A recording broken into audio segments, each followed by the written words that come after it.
nome é Renata Mâncio, eu sou estudante de mestrado do programa em pós-graduação em estudos de literatura do PPG-LID UFSCar. A minha pesquisa de mestrado é intitulada Revista Texto Digital, um espaço para emergente literatura digital brasileira. O meu trabalho é coordenado pela professora Regiane Cristina Rocha, que também é líder de pesquisa do Grupo Observatório da Literatura Digital Brasileira e atualmente desenvolve o projeto Repositório da Literatura Digital Brasileira, cujo objetivo é dar visibilidade às produções de literatura digital de artistas brasileiros.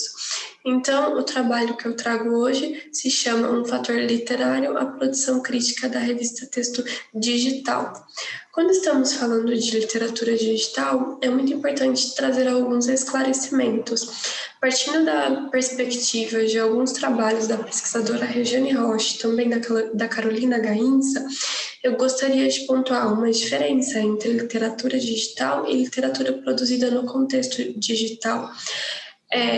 Quando a gente se refere à literatura digital, a priori nós não estamos tratando de literaturas produzidas em blogs, site ou redes sociais, como textos divulgados no Facebook ou no Instagram.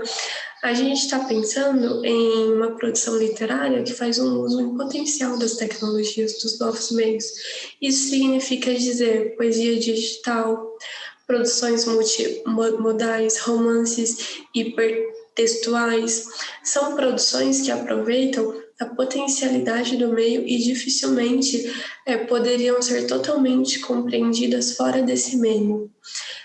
Para entender um pouco mais, eu convido vocês a conhecer o Atlas da Literatura Digital Brasileira, um site desenvolvido no âmbito desse projeto, e lá tem uma biblioteca que traz uma amostra do que tem sido produzido no Brasil. Feitas essas considerações, eu queria apresentar o conceito de fator literário que entra no título deste trabalho. Então, o teórico israelense Itamar Ben-Zohar traz uma discussão que coloca que o produto final não é o único produto da literatura. Ele diz que o produto final, que no caso da literatura impressa seria o livro, da literatura digital seriam essas produções artísticas, é o produto final, o produto último da atividade literária, mas não o único. Assim, a produção crítica também é uma atividade literária por excelência. Então, é partindo dessa perspectiva que eu estudo a revista Texto Digital, considerando essa revista, então, como um fator literário, como um produto legítimo da literatura e não uma atividade secundária. Somada a essa ideia, eu trago uma discussão da professora Regina Daú Castanher, que reconhece a importância da crítica acadêmica universitária na definição e redefinição do cânone, e ainda coloca que, para as literaturas contemporâneas, as literaturas emergentes, a crítica universitária acaba tendo ainda mais peso, por ela ser um mecanismo de legitimação.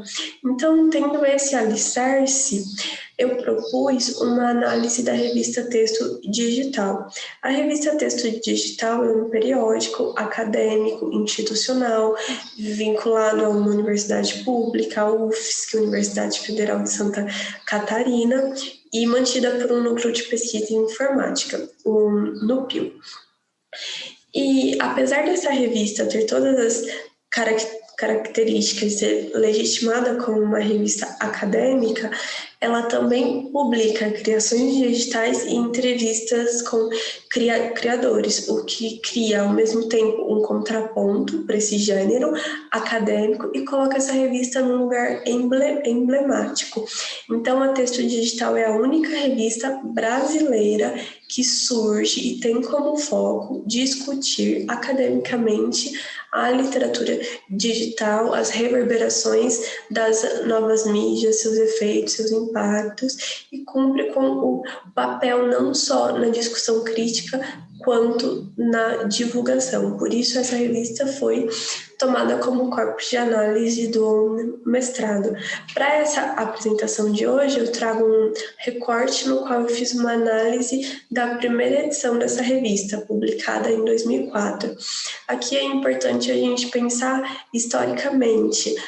A primeira edição, publicada em 2004, traz artigos que foram originalmente apresentados no primeiro Simpósio Internacional de Literatura e Informática na UERJ, em 2003. Então, a gente está falando de trabalhos que foram escritos, produzidos, logo no começo dos anos 2000.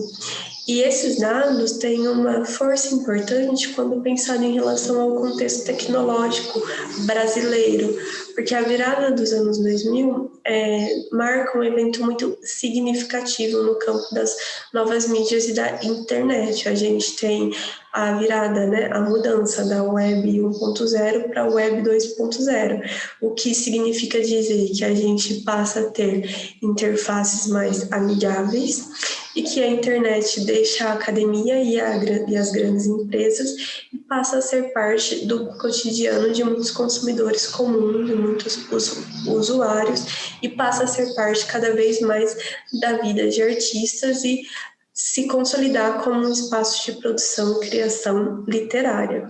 Então, tendo esse contexto tecnológico em vista, o que a gente pôde ver fazendo uma análise da primeira edição desse periódico é que as discussões se centram nos conceitos que sustentam a literatura como instituição, sendo eles autor, obra, valor e legitimação, o que nos mostra que as novas mídias, as novas tecnologias e essas novas produções desestabilizam esses conceitos, e ainda nos mostra que essa produção literária e essa produção crítica é responsiva ao que acontece, ao que aconteceu e ao que vem acontecendo no campo das tecnologias dos novos meios. Por isso, ao pensar tanto a produção artística quanto crítica de literatura digital, é muito importante ter em conta o contexto tecnológico, levar em consideração, porque em muitos momentos essa crítica e essa produção respondem a questões de ordem técnica. Então, o que a gente pôde ver nessa análise desses artigos que eu aponto aí é que as discussões trazidas tinham como centro a desestabilização de conceitos canônicos por conta de novas condições materiais, novas condições de produção, circulação e recepção. E esses dados que eu apresentei brevemente mostram que, assim como a literatura não é uma atividade essencialista, a crítica também não é. Tanto a literatura quanto a crítica, elas se fazem na prática. E no caso da literatura digital, que está intrinsecamente relacionada a uma materialidade tecnológica, essas produções reverberam social e culturalmente questões de ordem técnicas. Então, essas são as ideias centrais que eu desenvolvi no artigo enviado para o 6º Seminário de Artes Digitais. É isso, eu agradeço e deixo as minhas referências.